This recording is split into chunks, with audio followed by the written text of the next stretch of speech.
साथियों नमस्कार, मैं पार्थसारथी भट्टाचार्य।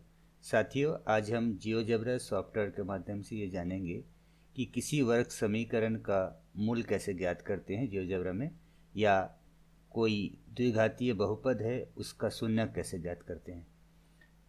मैं पहले आपको बता दूं कि सीधाराचार सूत्र के अनुसार यदि कोई वर्ग समीकरण X square plus B X plus C equal to 0 है तो उसमें दो मूल हम प्राप्त करते हैं। एक मूल रहता है -b√b² -4ac/2a और दूसरा मूल रहता है -b-√b² -4ac/2a। तो सुविधा के लिए जो विभेदक है d, जिसका मान होता है b² -4ac, वो हमने लिया है। और भी उसको आसान करने के लिए जो वर्गमूल d है यानी वर्गमूल b² -4ac को हमने e माना है। तो हमारे पास दो मूल हो जाएगा। पहला मूल x1 equal to -b + e/2a और दूसरा मूल हो जाएगा x2 -b - e/2a। अब हम इसका प्रदर्शन जियोजेब्रा में करेंगे। इसके लिए हम तीन स्लाइडर का निर्माण करते हैं, a, b और c। सबसे पहले हम a स्लाइडर को लेंगे। a स्लाइडर को लेते हैं और इसकी लिमिट को, इसका जो लिमिट है उसको -10 से 10 की ओर रखते हैं, -10 से 10 की ओर अप्लाई कर देंगे। एक स्लाइडर हमको प्राप्त हो गया। दूसरा स्लाइडर हम b लेंगे। b का मान भी हम -10 से 10 मानेंगे। इसकी सीमा को अप्लाई करेंगे, दूसरा स्लाइडर हमको प्राप्त हो गया। तीसरा स्लाइडर c लेते हैं। इसका भी लिमिट जो है वो -10 से 10 रहेगा। इस प्रकार से तीन स्लाइडर हमने यहाँ पे चुना है। तीन स्लाइडर हमने चुना है यहाँ पे। अब हम क्या करते हैं कि एक इनपुट बॉक्स में नीचे जो इनपुट है वहाँ पे हम एक समीकरण या एक बहुपद टाइप करेंगे, ax का वर्ग। तो वर्ग के लिए जहाँ पे ये राइट साइड में अल्फ़ा है वहाँ हम जाते हैं। यहाँ देखिए आपको वर्ग प्राप्त हो गया। तो ax का वर्ग धन bx धन c यहाँ पे टाइप करेंगे, इंटर करेंगे तो ये हमको एक ग्राफ प्राप्त हो गया। ये बहुपद, एक द्विघातीय बहुपद का ग्राफ है। यहाँ से आप यदि स्लाइडर को चलाते हैं, मूव करते हैं, तो इस बहुपद का जो मान है वो बदलेगा। ग्राफ जो है अलग तरह से हमको दिखाई देगा, अलग अलग ए बी सी के लिए। इस तरह से ऐसे ग्राफ बदल रहा है, आप देख सकते हैं। अब हम इसका हल या मूल ज्ञात करने की कोशिश करेंगे। तो हमने यहाँ पे जैसे देखा है कि d बराबर होता है b² - 4ac।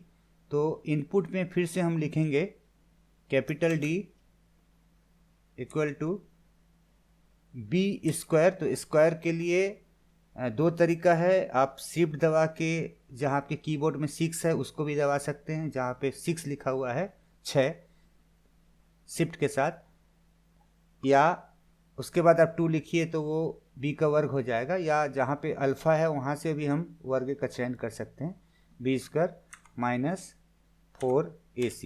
ये कीबोर्ड के माध्यम से मैं टाइप कर रहा हूँ। इसको इंटर करूँगा। देखिए ये जो लेफ़्ट साइड में d का मान आ गया 34.56। यहाँ पे ABC का मान लिखा हुआ है। जैसे आप स्लाइडर को बदलेंगे ABC का मान में भी अंतर आएगा। इसके बाद हम एक अगला इनपुट यहाँ पे डालते हैं, E इक्वल टू, यहाँ लिखेंगे स्क्वायर SQRT। ब्रैकेट में, जहाँ ब्रैकेट है वहाँ पे हम कैपिटल D कर देते हैं, मैंने स्क्वायर ऑफ D। इसको हम इंटर करेंगे।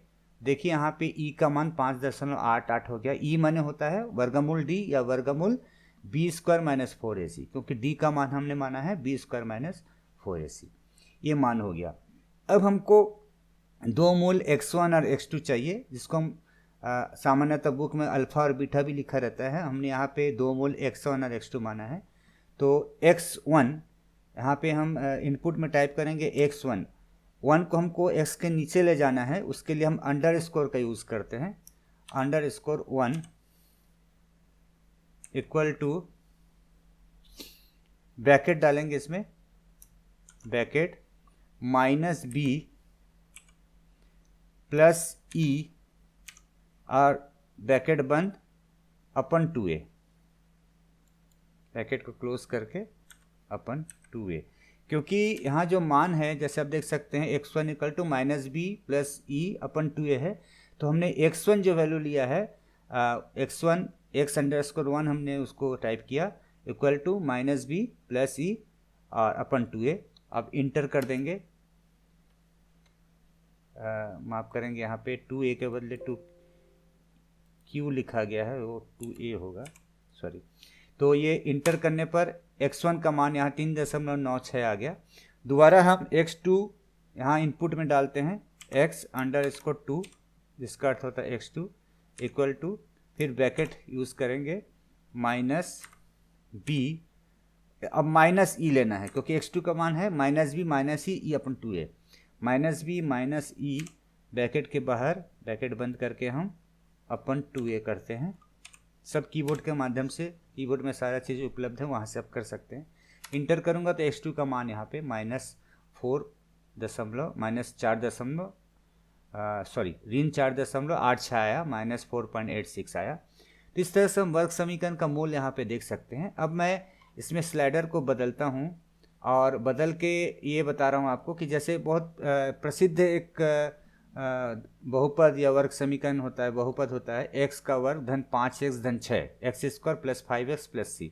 तो x के लिए यहाँ पे x का गुणांक a जो है उसका मान 1 रहेगा, तो हम 1 यहाँ पे ले आते हैं, एक इस स्लाइडर को 1 तक बढ़ाएंगे और b का वैल्यू जो है वो 5 तक जाएगा, b5, और c का वैल्यू 6 तक जाएगा, c का वैल्यू 6 जाएगा।